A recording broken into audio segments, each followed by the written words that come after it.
The gut also serves to detoxify many toxic xenobiotics and protect or suppress the harmful effects of the xenobiotic metabolites on the host.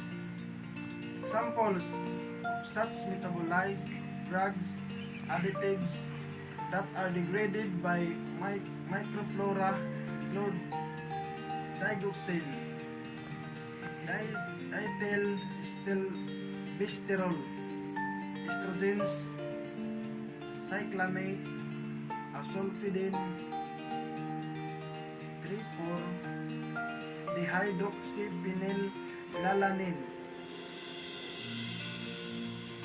amygdalin, metronidazole, caffeine, propaclor,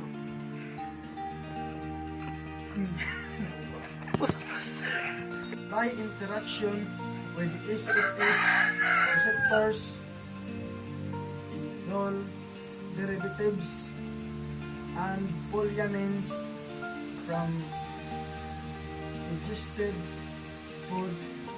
Similarly, have important immunomodulatory function. These metabolites are derived from dietary tryptophan and arginine. Indole derivatives favor the integrity of the enteral mucosa and the barrier defense toward pathogens by stimulating the production of antimicrobial peptides, mucins, and proliferation of intestinal goblet cells.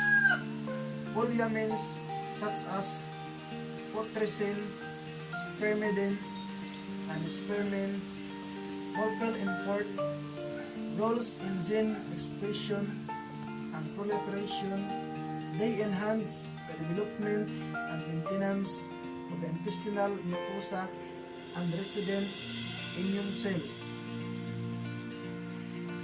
The primary bile acids are synthesized in the human liver from cholesterol and are important for ensuring the cholesterol.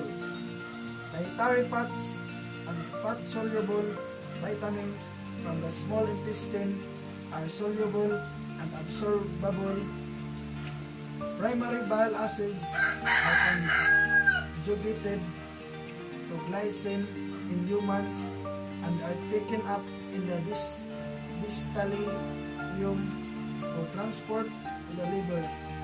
However, bacteria in this part of the ileum deconjugate these bile acids, which then escape intestinal uptake and can be further metabolized by the GM into secondary bile acids. Bile acids are taken up from the gut and circulate throughout the body, acting as signaling molecules and binding to cellular receptors in peripheral organs. An immunomodulating role has also been postulated for metabolized bile acids. However, physiological role of these metabolites in health and disease is still an open question. Polysaccharide E is a bacterial product that influences T-cell fate through its interaction with the toll-like receptor 2. It favors immune tolerance by inhibiting T-helper gluten differentiation and favoring Tregs activity. Gene influences T-cell differentiation through the production of bacterial metabolites and the intestinal mucosa labeled through cognate bacterial antigens. Various models are revealing Rules for the microbiota in skeletal biology. Several molecular pathways are summarized in the form of microbial metabolism that yields the most energy to support microbial life is aerobic respiration, where organic matters is oxidized coupled to the reduction of O2 and producing carbon dioxide in the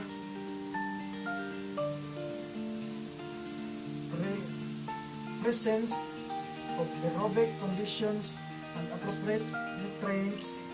Microorganisms can oxidize many organic compounds and other reduced inorganic compounds such as ammonium, PMN, and S. 1998. To carbon dioxide, water, oxidized metals, and microbial cell mass using oxygen as the electron acceptor. Aerobic metabolism yields the most energy to support subsurface microbial life and is perhaps more commonly exploited for degrading hydrocarbons and other organic compounds such as petroleum, hydrocarbons, and some fuel oxygenates, methyl tertiary butyl ether in a process called aerobic bioremediation. At present, microbial metabolism seems expansive and a powerful potential remedy to most organic pollution problems. However, there are compounds known for which bioregulation has not been documented in depth. Theory suggests they will prove difficult to metabolize and may remain completely intractable. For example, highly inert non-stick compounds have been manufactured to protect fabric from staining. A principal compound used in this application is perfluorooctyl sulfonic acid, PFOS. PFOS is very chemically inert. Most of the carbon atoms are completely bounded to chlorine, thus making most of the molecule highly inert and non-stick.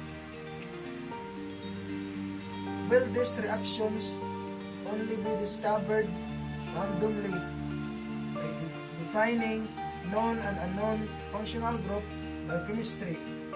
The reactions they undergo may be predictable using organochemical logic in the way new reactions could be systematically discovered using well-constructed biochemical screening approaches. Screening can be conducted by isolating pure cultures of bacteria. Screening can also be done following the cloning of environmental DNA into surrogate expression host, the so-called metagenomic library. In some cases, the driver for this screening approaches will be to obtain novel biochemical reactions for biotechnology. Morphine, buprenorphine, oxazepam, phenolphthalein, warfarin, and DDT. Intestinal microbiota, however, also has many bacterial enzymes that can catalyze the production of mutagens, carcinogens, and tumor promoters. Examples of these enzymes include big glucuronidase, biglopronides, bigalactosidase, nitroreductase, azoreductases, tryptophanase, and 1-hydroxylase dehydrogenase, to name a few. These enzymes can act on a variety of substrates, including non-nutritive plant material, as well as metabolize administered drugs, toxins, and supplements, additives.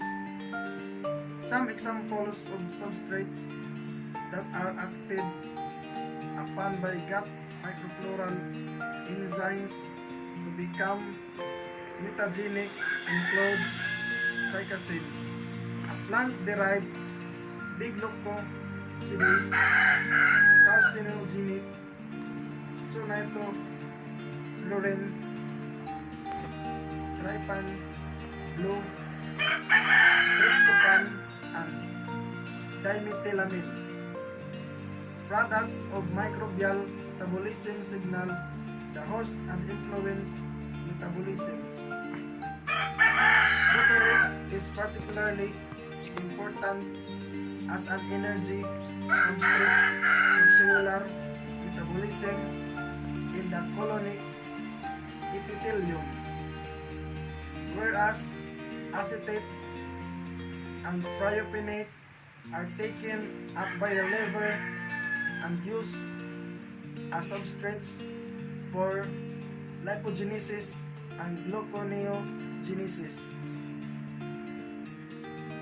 Short-chain fatty acids (SFAs) also affect proliferation, differentiation, and modulation of gene expression in mammalian colonic epithelial cells.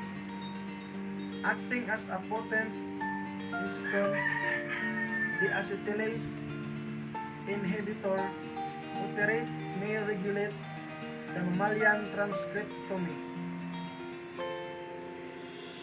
SFAs have anti-inflammatory effects on intestinal mucosa, thus protecting the bowel from the development of inflammatory bowel disease. SFAs signal several non-enteral cell types through G-protein.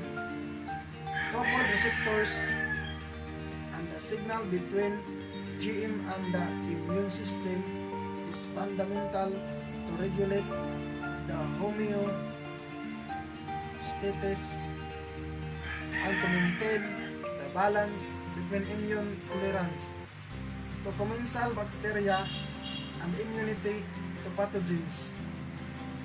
Depending on the cytokine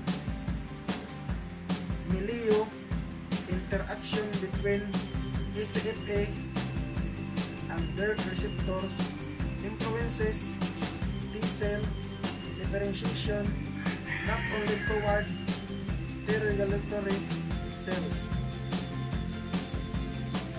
but also toward effector T-cells. Furthermore, butyrate and propionate also modulate antigen presentation, inhibiting the development of dendritic cells by gene expression regulation